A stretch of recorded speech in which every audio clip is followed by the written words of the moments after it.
नमस्कार, vision IAS के news today के इस अंक में आप सभी का स्वागत है। इस अंक में हम आपके लिए लेकर आए हैं यूपीएससी परीक्षा की दृष्टि से महत्वपूर्ण कुछ अहम खबरें। इस अंक के साथ मैं हूं दिव्या तोमर। आइए सबसे पहले बात करते हैं इस अंक की खास खबरों के बारे में। प्रधानमंत्री जीवन ज्योति बीमा योजना और प्रधानमंत्री सुरक्षा बीमा योजना ने सामाजिक सुरक्षा प्रदान करते हुए 7 वर्ष पूरे किए। अंडमान और निकोबार द्वीप समूह को गैस आधारित विद्युत संयंत्र की स्थापना के लिए मंजूरी मिली। अटल पेंशन योजना ने सामाजिक सुरक्षा प्रदान करते हुए 7 वर्ष पूरे किए। उच्चतम न्यायालय ने सूचना प्रौद्योगिकी नियमों के मामलों में उच्च न्यायालय की कार्रवाई पर रोक लगाई। वित्त मंत्रालय ने संसद सदस्य स्थानीय क्षेत्र विकास योजना एमपीलेड्स नियमों में संशोधन किया। दिवाला और शोधन अक्षमता संहिता के तहत वित्तीय ऋणदाताओं द्वारा वसूली वर्ष 2021-22 में 33% तक कम हो गई थी। और आइए अब खबरों पर विस्तार से चर्चा करते हैं। प्रधानमंत्री जीवन ज्योति बीमा योजना और प्रधानमंत्री सुरक्षा बीमा योजना ने सामाजिक सुरक्षा प्रदान करते हुए 7 वर्ष पूरे कर लिए हैं। प्रधानमंत्री जीवन ज्योति बीमा योजना और प्रधानमंत्री सुरक्षा बीमा योजना को वित्त मंत्रालय के तहत वर्ष 2015 में शुरू किया गया था। ये दोनों योजनाएं लोगों को कम लागत वाला बीमा और सुरक्षा कवर प्रदान करती हैं। प्रधानमंत्री जीवन ज्योति बीमा योजना की बात करें तो ये 1 वर्षीय जीवन बीमा योजना है। इसका रिन्यूअल यानी नवीकरण प्रत्येक वर्ष होता है। ये किसी भी कारण से होने वाली मौत के लिए कवरेज प्रदान करती है। ये बीमा कवर जीवन बीमा निगम द्वारा प्रदान किया जाता है। 18 से 50 वर्ष के आयु वर्ग के नागरिकों के लिए ये उपलब्ध है। इसमें एनआरआई भी शामिल हो सकते हैं। वार्षिक नवीकरण के अधीन 50 वर्ष की आयु से पहले योजना में शामिल होने वाले लोग प्रीमियम का भुगतान करने पर जीवन के जोखिम का कवरेज 55 वर्ष की आयु तक प्राप्त कर सकते हैं। इस योजना के लाभ के तहत 2 लाख रुपए का जीवन बीमा कवर प्रदान किया जाता है, चाहे फिर मृत्यु किसी भी कारण से हुई हो। इसका प्रीमियम भुगतान 330 रुपए प्रति वर्ष है। इसका जोखिम कवर योजना में शामिल होने के पहले 45 दिन के बाद ही आरंभ होता है। इस योजना की उपलब्धि ये है कि कुल पंजीकरण बढ़कर 12.76 करोड़ हो गया है। 5,76,000 से अधिक दावों के लिए 11,522 करोड़ रुपए की धनराशि का भुगतान किया गया है। और आइए अब बात करते हैं प्रधानमंत्री सुरक्षा बीमा योजना के बारे में। ये 1 वर्ष की अवधि वाली दुर्घटना बीमा योजना है। इसका प्रतिवर्ष नवीकरण किया जाता है। ये दुर्घटना के कारण हुई मृत्यु या फिर दिव्यांगता के लिए कवरेज प्रदान करती है। ये बीमा सार्वजनिक क्षेत्र की सामान्य बीमा कंपनियों के द्वारा प्रदान किया जाता है। इसमें पात्रता ये है कि बैंक या डाकघर खाता धारक 18 से 70 वर्ष के आयु वर्ग के नागरिकों और एनआरआई सहित ये सभी के लिए उपलब्ध है। कोई व्यक्ति वार्षिक प्रीमियम का भुगतान करके इस योजना में फिर से शामिल हो सकता है। इस योजना के लाभ के तहत दुर्घटना के कारण हुई मृत्यु और स्थायी पूर्ण दिव्यांगता के लिए 2 लाख रुपए प्रदान किए जाते हैं। स्थायी आंशिक दिव्यांगता के लिए 1 लाख रुपए और इसकी देय प्रीमियम राशि है 12 रुपए प्रति सदस्य प्रति वर्ष, यानी कि प्रति महीने का 1 रुपया। उपलब्धियों की बात करें तो प्रधानमंत्री सुरक्षा बीमा योजना के तहत कुल पंजीकरण बढ़कर 28.37 करोड़ से अधिक हो चुके हैं। 97,227 से ज्यादा दावों के लिए 1930 करोड़ रुपए की धनराशि का भुगतान किया गया है।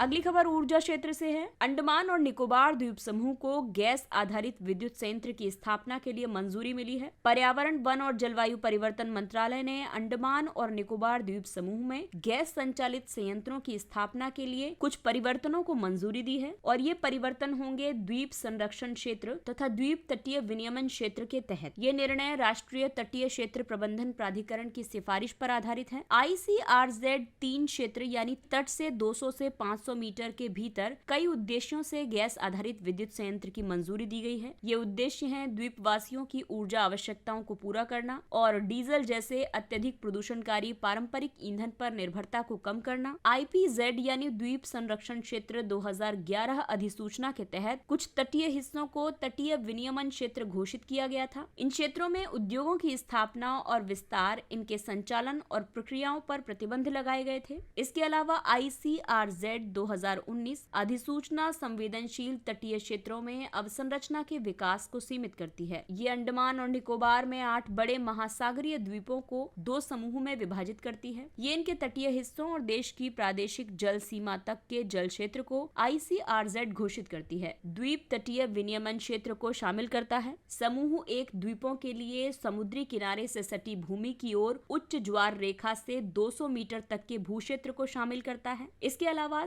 समूह 2 द्वीपों के लिए समुद्री किनारों से सटी भूमि की ओर उच्च ज्वार रेखा से 100 मीटर तक के भूक्षेत्र को शामिल करता है। अंडमान और निकोबार में 8 बड़े महासागरीय द्वीपों का समूहों में विभाजन किया गया है। 1000 वर्ग किलोमीटर से अधिक भौगोलिक क्षेत्र वाले द्वीप हैं। दक्षिणी अंडमान, मध्य अंडमान, उत्तरी अंडमान और ग्रेट निकोबार। समूह 2 के तहत 100 वर्ग किलोमीटर से ज्यादा लेकिन 1000 वर्ग किलोमीटर से कम भौगोलिक क्षेत्र वाले द्वीप हैं। इनमें शामिल हैं बारातांग, लिटिल अंडमान, हेवलॉक और कार निकोबार।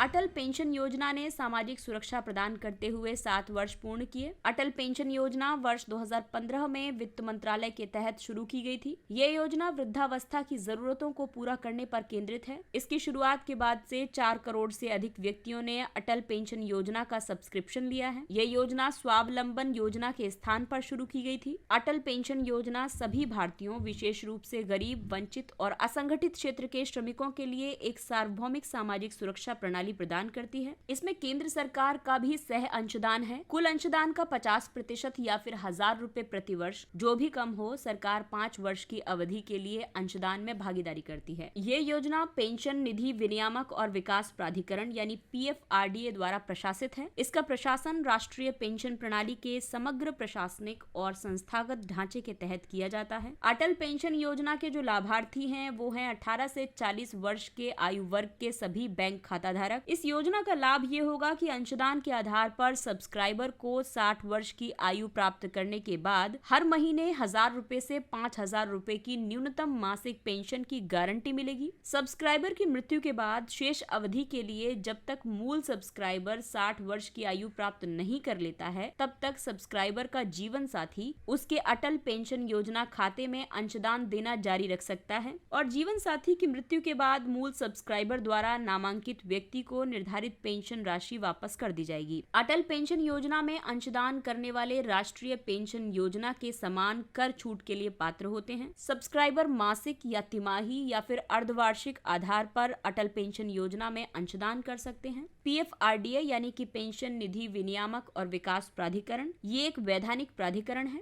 ये राष्ट्रीय पेंशन प्रणाली और अन्य पेंशन योजनाओं को विनियमित करता है, बढ़ावा देता है और उनका व्यवस्थित विकास सुनिश्चित करता है। राष्ट्रीय पेंशन स्कीम में स्वैच्छिक आधार पर सभी भारतीय नागरिक शामिल हो सकते हैं। इसमें कॉर्पोरेट जगत के कर्मचारी भी शामिल हो सकते हैं।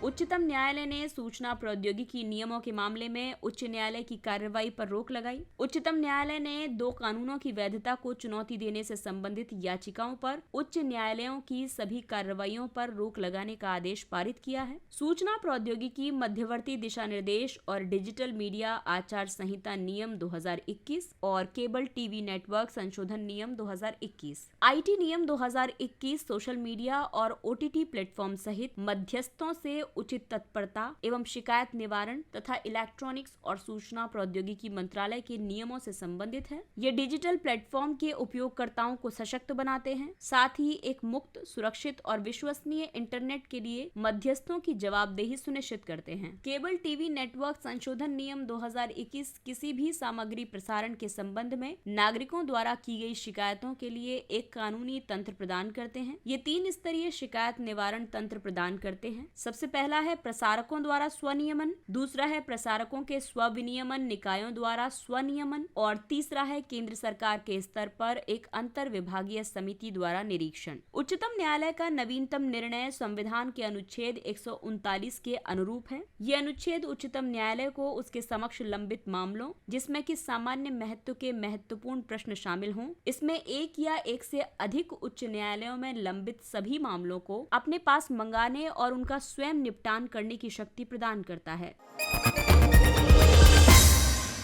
वित्त मंत्रालय ने संसद सदस्य स्थानीय क्षेत्र विकास योजना नियमों में संशोधन किया है। वित्त मंत्रालय के संशोधनों के तहत MPLADS निधि पर जमा होने वाले ब्याज को भारत की संचित निधि में जमा किया जाएगा। इससे पहले इस निधि से प्राप्त होने वाले ब्याज को MPLADS खातों में जमा किया जाता था और इसका उपयोग विकास परियोजनाओं के लिए किया जा सकता था। अब इस प्रस्तावित संशोधन का उद्देश्य है निधियों का समय पर आवंटन और कुशल उपयोग सुनिश्चित करना। संसद सदस्य स्थानीय क्षेत्र विकास योजना योजना की बात करें तो एमपीलेड्स को वर्ष 1993 में शुरू किया गया था। ये सांसदों को स्थानीय स्तर पर महसूस की गई जरूरतों के आधार पर पूंजीगत प्रकृति के विकास कार्यों को संपन्न कराने की सिफारिश का अधिकार देती है। इसमें मुख्य रूप से स्थायी परिसंपत्ति के निर्माण पर बल दिया जाता है। इसके तहत प्रत्येक सांसद को 5 करोड़ रुपए प्रतिवर्ष की दर से 2.5 करोड़ रुपए की 2 किश्तों में फंड जारी किया जाता है। हर साल सांसद को कुछ अनुपात में इस निधि से कार्य की सिफारिश करनी होती है और यह अनुपात ऐसे होता है कि अनुसूचित जाति की आबादी वाले क्षेत्रों के लिए एमपीलेड्स निधि का कम से कम 15% और अनुसूचित जनजाति की आबादी वाले क्षेत्रों के लिए एमपीलेड्स निधि का 7.5% खर्च करना होता है।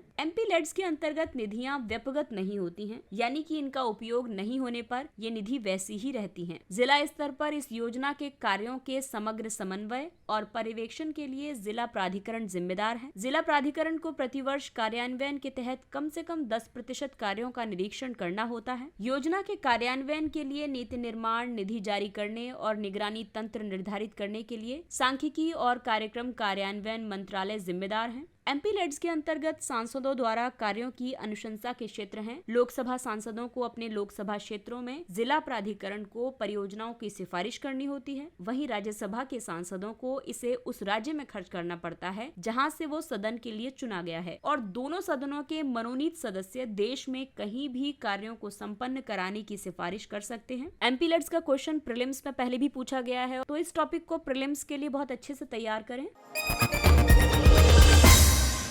आइए अब बात करते हैं आईबीसी यानी दिवाला और शोधन अक्षमता संहिता की। दिवाला और शोधन अक्षमता संहिता के तहत वित्तीय ऋणदाताओं द्वारा वसूली वर्ष 2021-22 में 33% तक कम हो गई थी। दिवाला और शोधन अक्षमता संहिता के अंतर्गत मामलों की स्थिति देखें तो वर्ष 2019-20 में हुई 46% वसूली की तुलना में वर्ष 2020-21 में 39.3% वसूली हुई थी। नए स्वीकृत मामलों की संख्या भी वित्त वर्ष 2022 में घटकर 834 हो गई। वित्त वर्ष 2020 में इन मामलों की संख्या 2000 थी। आईबीसी के माध्यम से समाधान किए गए ऋण मामलों की कुल राशि 6.85 ट्रिलियन रुपए तक पहुंच गई है। वित्तीय ऋणदाताओं द्वारा कम वसूली के लिए उत्तरदायी कारण है अर्थव्यवस्था में महामारी जनित मंदी के कारण निपटान की इच्छा रखने वालों की रुचि कम होना, लंबी कानूनी कार्रवाइयों के कारण समाधान प्रक्रिया में देरी हो रही है और लिए गए ऋण के मूल्य में काफी गिरावट आई है। आईबीसी संहिता 2016 और ऋणदाता की बात करें तो इस संहिता को दिवालिया कंपनियों से जुड़े दावों के समाधान द्वारा अशोध्य ऋणों की समस्याओं से निपटने के लिए पारित किया गया था। ये ऋणदाताओं को 2 श्रेणियों में बांटती है। पहला है वित्तीय ऋणदाता। इसका मतलब एक ऐसे व्यक्ति से है जिसे वित्तीय ऋण का भुगतान किया जाएगा। इसमें ऐसा कोई भी व्यक्ति शामिल है जिसे ऐसा ऋण कानूनी रूप से सौंपा या स्थानांतरित किया गया है। और दूसरा है परिचालन संबंधी ऋणदाता। इसका मतलब है एक ऐसे व्यक्ति से जिसे एक परिचालन संबंधी ऋण का भुगतान किया जाएगा। इसमें ऐसा कोई भी व्यक्ति शामिल है जिसे ऐसा ऋण कानूनी रूप से सौंपा या स्थानांतरित किया गया है। दिवाला और शोधन अक्षमता संहिता इससे संबंधित अलग अलग कानूनों, विनियमों और नियमों को शामिल करती है। ये गैर वित्तीय संस्थाओं के दिवालियापन, शोधन अक्षमता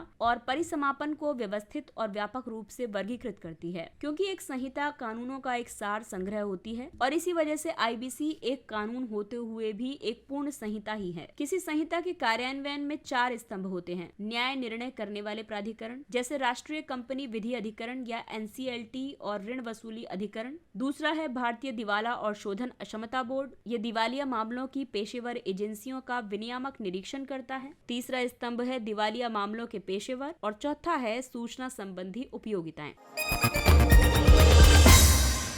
और आइए अब बात करते हैं कुछ अन्य महत्वपूर्ण लेकिन संक्षिप्त सुर्खियों के बारे में। सूचना का अधिकार अधिनियम 2005। हाल ही में सशस्त्र बलों ने आरटीआई अधिनियम 2005 से पूरी तरह से छूट मांगी है। इसका कारण ये है कि खुफिया जानकारी एकत्र करने के क्रम में आरटीआई अधिनियम का दुरुपयोग किया जाता है। आरटीआई के तहत छूट में शामिल है अधिनियम की धारा 8(1) जो कि किसी लोक प्राधिकरण को कई आधारों पर सूचना प्रकट करने के लिए बाध्य नहीं करती है और ये आधार हैं राज्य की सुरक्षा और सामरिक वैज्ञानिक या आर्थिक हित, किसी सूचना के प्रकाशन से न्यायालय का अवमान होता है तो भी ऐसे मामलों में आरटीआई से छूट प्राप्त है। इसके अलावा मंत्रिपरिषद के विचार विमर्श के लिए रिकॉर्ड जो रखे जाते हैं उनको भी आरटीआई के तहत छूट प्राप्त है। धारा 24 के तहत केंद्र सरकार द्वारा स्थापित खुफिया या सुरक्षा संगठनों को सूचना के प्रकटन से बाहर रखा गया है, लेकिन भ्रष्टाचार और मानवाधिकारों के उल्लंघन के मामले में सूचना प्रदान करनी होगी। केंद्र सरकार अधिसूचना के माध्यम से दूसरी अनुसूची में संशोधन कर सकती है। डंपिंग रोधी शुल्क यानी एंटी डंपिंग ड्यूटी। भारत ने चीन, इंडोनेशिया और दक्षिण कोरिया से एक विशेष प्रकार के ऑप्टिकल फाइबर के आयात को लेकर डंपिंग रोधी जांच शुरू की है। डंपिंग रोधी शुल्क एक संरक्षणवादी शुल्क होता है। ये घरेलू सरकार द्वारा विदेशी आयात पर लगाया जाता है। सरकार इसे तब लगाती है जब आयात की कीमत उचित बाजार मूल्य से कम दिखाई देती है। सीमा शुल्क टैरिफ अधिनियम 1975 और इसके वर्ष 1995 के नियमों के तहत डंपिंग एक अनुचित व्यापार प्रथा है। ये भारत में डंपिंग रोधी शुल्क के लिए कानूनी आधार प्रदान करते हैं। व्यापार उपचार महानिदेशालय यानी डीजीटीआर वाणिज्य मंत्रालय की जांच शाखा के रूप में डंपिंग रोधी जांच करता है। विधिक माप विज्ञान अधिनियम 2009। उपभोक्ता मामले, खाद्य और सार्वजनिक वितरण मंत्रालय ने विधिक माप विज्ञान अधिनियम 2009 के तहत गैर अपराधीकरण पर बल दिया है। इससे व्यवसायों और उपभोक्ताओं के लिए अनुपालन बोझ कम होगा। विधिक माप विज्ञान अधिनियम 2009 के बारे में बात करें तो ये उपभोक्ता मामले विभाग द्वारा प्रशासित है। ये भार और माप से संबंधित मानकों को लागू करता है। इसमें कुछ अपराधों के लिए जुर्माने के अतिरिक्त कारावास का भी प्रावधान किया गया है। अगला है शहरी ऊष्मा द्वीप, urban heat island. Centre for science and environment के अनुसार शहरी ऊष्मा द्वीप प्रभाव के कारण शहरों में हीट वेव का प्रभाव ज्यादा स्पष्ट है। शहरी ऊष्मा द्वीप यानी अर्बन हीट आइलैंड तब होता है जब शहरों में प्राकृतिक भूमि पर फुटपाथ, इमारतों या अन्य संरचनाओं का ज्यादा निर्माण किया जाता है। ये संरचनाएं ऊष्मा को अवशोषित करती हैं और उसे बनाए रखती हैं। ये प्रभाव ऊर्जा लागत, वायु प्रदूषण के स्तर और गर्मी से संबंधित रोगों और मृत्यु दर में वृद्धि करता है। इसका समाधान ये है कि वृक्ष और अन्य वनस्पतियों का रोपण किया जाए, हरित बुनियादी ढांचे का निर्माण किया जाए और ऊर्जा कुशल उपकरणों तथा साधनों का उपयोग किया जाए। Wet bulb temperature WBT। Wet bulb temperature वायु में जल के रूधोष्म यानी एडियाबैटिक वाष्पीकरण द्वारा प्राप्त न्यूनतम तापमान है जब तक कि वायु संतृप्त नहीं हो जाती है, यानी कि निरपेक्ष आर्द्रता बढ़ जाती है। रूधोष्म प्रक्रिया के कारण एक प्रणाली द्वारा न तो ऊष्मा की प्राप्ति होती है और न ही हानि होती है। ये ऊष्मा और आर्द्रता के संयोजन को मापता है। ये संयोजन बहुत अधिक स्तर पर होने पर मानव शरीर की स्वयं को ठंडा करने की क्षमता को बाधित कर सकता है। इसे गीले मलमल में लिपटे बल्ब के साथ थर्मामीटर का उपयोग करके मापा जाता है। African swine fever. हाल ही में मेघालय में ASF के कारण 259 सुअरों की मौत हुई है। ASF एक अत्यधिक संक्रामक और घातक वायरल रोग है। ये पालतू और जंगली सुअरों को प्रभावित करता है। इसमें मृत्यु दर 100% तक होती है। ASF मानव स्वास्थ्य के लिए खतरा नहीं है। ये सुअरों से मनुष्यों में संचारित नहीं हो सकता है। इसके संचरण के तरीकों में एक संक्रमित पालतू या जंगली सुअर के साथ प्रत्यक्ष संपर्क में आने पर, दूषित सामग्री का अंतर्ग्रहण या जैविक वाहक आदि के माध्यम से ये होता है। वर्तमान में ASF के खिलाफ कोई प्रभावी टीका उपलब्ध नहीं है। इसका लक्षण है तेज बुखार, उल्टी और दस्त। इसके पहले मामले को भारत में पहली बार वर्ष 2019 में दर्ज किया गया था। विश्व डोपिंग रोधी एजेंसी वाडा की स्थापना वर्ष 1999 में अंतर्राष्ट्रीय ओलंपिक समिति की पहल के तहत एक फाउंडेशन के रूप में की गई थी। ये अंतर्राष्ट्रीय स्तर पर खेलों में डोपिंग के खिलाफ कार्रवाई को बढ़ावा देने और उसका समन्वय करने का प्रयास करता है। ये विश्व डोपिंग रोधी संहिता की निगरानी करता है। ये यूनेस्को की खेलों में डोपिंग के विरुद्ध अंतर्राष्ट्रीय अभिसमय संहिता की प्रभावशीलता को सुनिश्चित करने में मदद करता है। भारत इस अभिसमय का एक हस्ताक्षर करता है। वाडा की प्रमुख गतिविधियों में शामिल है वैज्ञानिक अनुसंधान और शिक्षा प्रदान करना, डोपिंग रोधी क्षमताओं का विकास करना, विश्व डोपिंग रोधी संहिता की निगरानी करना। और आइए बात करते हैं सुर्खियों में रहे स्थलों के बारे में। मोजाम्बिक, इसकी राजधानी है मापुटो। बढ़ते आतंकवाद के कृत्यों के बीच भारत और मोजाम्बिक आतंकवाद रोधी प्रयासों को तेज करने और कट्टरपंथ को समाप्त करने के उपाय शुरू करने पर सहमत हुए हैं। मोजाम्बिक दक्षिण अफ्रीका में स्थित है। ये 6 अन्य अफ्रीकी देशों के साथ अपनी सीमाएं साझा करता है। इन देशों में शामिल है तंजानिया, मलावी, जाम्बिया, जिम्बाब्वे, दक्षिण अफ्रीका और इस्वातिनी। ये हिंद महासागर के समुद्र तट को साझा करता है। ये मोजाम्बिक चैनल के माध्यम से मेडागास्कर, कोमोरोस और मेयट द्वीपों से अलग होता है। मोजाम्बिक की सबसे बड़ी नदी है ज़ैम्बेजी नदी। ये हिंद महासागर में प्रवाहित होने वाली सबसे बड़ी अफ्रीकी नदी भी है। लिम्पोपो नदी मकर रेखा को 2 बार काटती है। ये हिंद महासागर में गिरने से पहले मोजाम्बिक से भी प्रवाहित होती है। मोजाम्बिक की सबसे बड़ी झील है मलावी झील। ये पूर्वी अफ्रीकी भ्रंश प्रणाली की सबसे दक्षिणी झील है। फिलीपींस, इसकी राजधानी मनीला है। रोड्रिगो दुतेर्ते के बाद बोंगबोंग मार्कोस जूनियर फिलीपींस के नए राष्ट्रपति होंगे। फिलीपींस एक द्वीप समूह राष्ट्र है। इसमें विश्व की 5वीं सबसे बड़ी तटरेखा के साथ 7000 से अधिक द्वीप शामिल हैं। फिलीपींस किसी भी देश के साथ कोई भूमि सीमा साझा नहीं करता है। ये दक्षिण पूर्व एशिया में स्थित है। ये दक्षिण चीन सागर, फिलीपींस सागर, सेलेब्स सागर और सुलू सागर से घिरा हुआ है। ये इंडोनेशिया, चीन, जापान, पलाऊ, मलेशिया, वियतनाम और ताइवान के साथ समुद्री सीमा साझा करता है। फिलीपींस का सबसे उच्चतम बिंदु है माउंट एपो और इसका सबसे गहरा बिंदु है फिलीपीन गर्त की गैलाथिया गहराई, जिसे एमेडन डीप भी कहा जाता है। और अंत में आप सभी के लिए महत्वपूर्ण सूचना कि यूपीएससी द्वारा civil services prelims 2022 admit card जारी कर दिए गए हैं। छात्रों को ये सलाह दी जाती है कि वे अंतिम समय की भीड़ से बचने के लिए उन्हें डाउनलोड कर लें। और इसके साथ ही ये अंक समाप्त होता है। अगले अंक में फिर मुलाकात होगी कुछ अन्य महत्वपूर्ण खबरों के साथ। तब तक अपना ख्याल रखिए, सुरक्षित दूरी बनाए रखिए, मास्क पहनिए, हाथ और चेहरा साफ रखिए। और अगर आपको हमारा कंटेंट पसंद आ रहा है तो इसे लाइक, सब्सक्राइब और शेयर करें। और इसी अपील के साथ विजन आईएएस की पूरी टीम आपसे इजाजत लेती है। नमस्कार। Thanks for listening.